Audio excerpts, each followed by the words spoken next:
एक पागल आदमी को मेरे पास लाया गया एक बार। उसका पागलपन कोई बहुत बड़ा नहीं था, छोटा था, मगर मुश्किल में तो डाल ही दिया था उसको।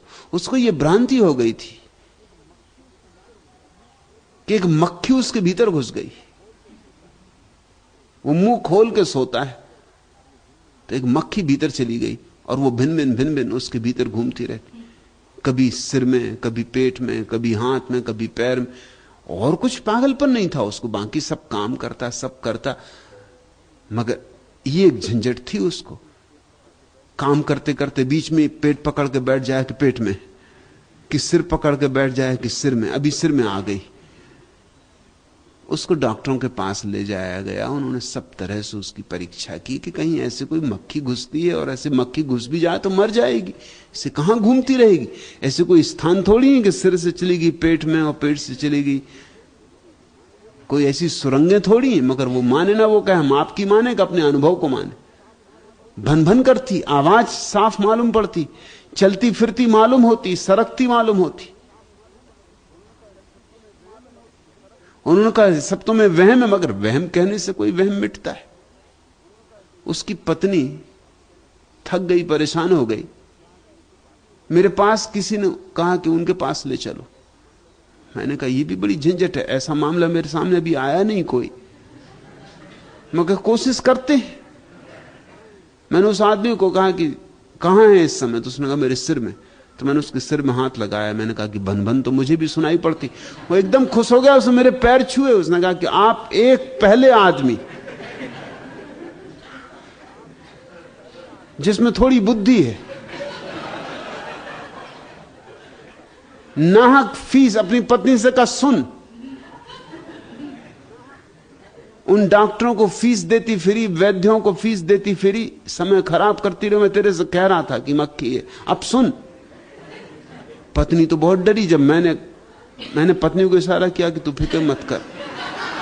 वो बहुत डरी कि मैंने और अब एक मुसीबत बढ़ा दी, अब ये कहेगा कि अब तो बिल्कुल पक्का ही हो गए। मैंने उसको कहा कि तू चुप रहे, मुझे काम करने दे। लेकिन मेरी दोस्ती बन गई उस पागल से, और पागलों से पहले दोस्ती बनानी जरूरी होती। तुम देखते ना, सन्यास देता हूं,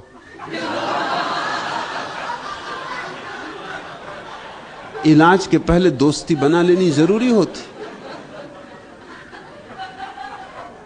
मैंने उसको कहा तू बिस्तर पर लेट, जरा मक्खी को घूमने दे, सब तरफ मैं देखूं कहां है, कहां किस तरफ से निकाली जाए।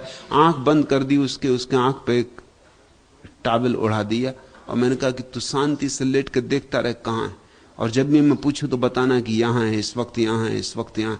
वो बड़ा खुश हुआ, पहली दफा किसी ने उसको स्वीकार किया, उसका चित्त शांत हुआ। मैं भागा घर में कि कहीं से एक मक्खी पकड़ूं, क्योंकि जब तक उसके सामने मक्खी ना पकड़ी जाए तब तक वो मानेगा नहीं, मानने वाला आदमी नहीं है। बामुश्किल एक मक्खी पकड़ पाया। मक्खी को एक बोतल में बंद करके उसके पास बैठा, उससे पूछा आप कहां हैं, आप कहां, आप कहां।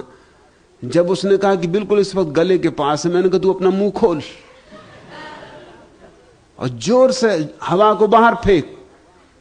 उसने बड़े जोर से हवा को बाहर फेंका, मैंने कहा पकड़ी गई। उसकी आंख से पर्दा उठाया, कहा कि देखिए मक्खी। उसने कहा ये बोतल मुझे दो, अब मैं उन सब नालायकों को जाकर दिखाऊंगा जिंदा मक्खी चलेगी नहीं तो क्या होगा। मगर उसकी भीतर की मक्खी खत्म हो गई। वो सब डॉक्टरों को दिखाने गए, डॉक्टरों ने भी कहा कि अब हम क्या करें। ये उनको तो पता नहीं कि राज क्या है, सिर्फ उसकी पत्नी जानती। मैंने उसकी पत्नी को कहा कभी भूल के मत बताना कि जो किया है मैंने, क्योंकि जिस दिन भी तूने बताया उसी दिन ये वापस इसकी मक्खी भीतर आ जाएगी। सो वो भी चुप है, वो भी कुछ बोलती नहीं। पति कितना ही डींग मारता है, वो चुपचाप रहती कि ठीक है। उसे पता है राज कि न कोई मक्खी थी, न कोई मक्खी कभी निकाली गई, एक भ्रांति थी। भ्रांतियां क्षण में टूट जाती।